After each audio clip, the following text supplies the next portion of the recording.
So okay mga paps, musta pala? Ngayong araw pala, mag-share lang ako ng konting kaalaman tungkol sa amoy gas na sasakyan. Okay? So simulan natin to dito mga paps. So okay mga paps, bakit ko gagawin itong video na to?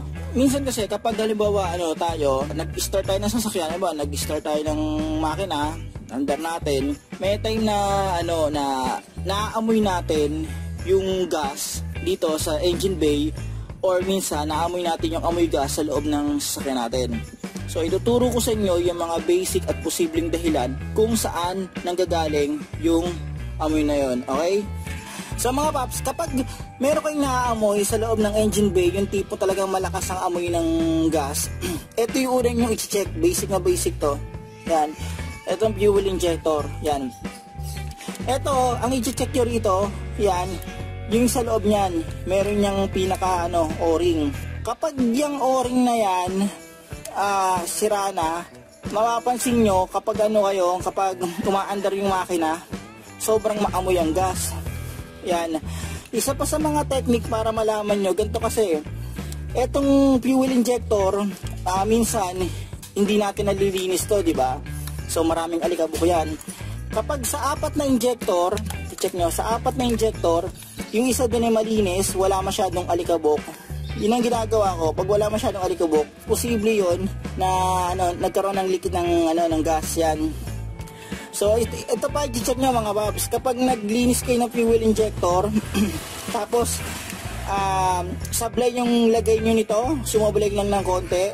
Pag start nyo ng makina mga babs, sigurado yun, aamoy ng gas, tapos makikita nyo, tatagas yung gas dito, yan, sa mga kanto-kanto, sa mga gilid-gilid dito. Yan.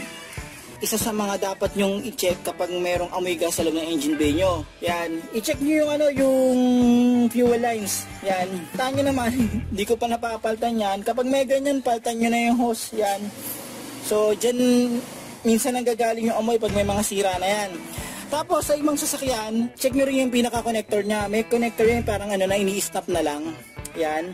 Check nyo, minsan doon rin nagagaling niya kapag maluwag yung pagkakakabit nyo or sira na yon. So dito naman tayo mga paps. Yan. Eto, session na hindi ko na baklas. Pero lalagay ko na lang dito. Gumawa naman ako dati ng video na ganito. Eto, kapag halimbawa sa loob kayo ng sasakyan nyo, tapos sobrang amoy ng gas, tapos na pinpoint nyo yung gas nang gagaling yung amoy dito sa ilalim nito, yan. Ang gawin nyo, i-check nyo yung yung cover ng ng fuel filter assembly. Okay? So i-check nyo yun, tapos nun i-check nyo rin yung yung fuel filter assembly, yung suction ring.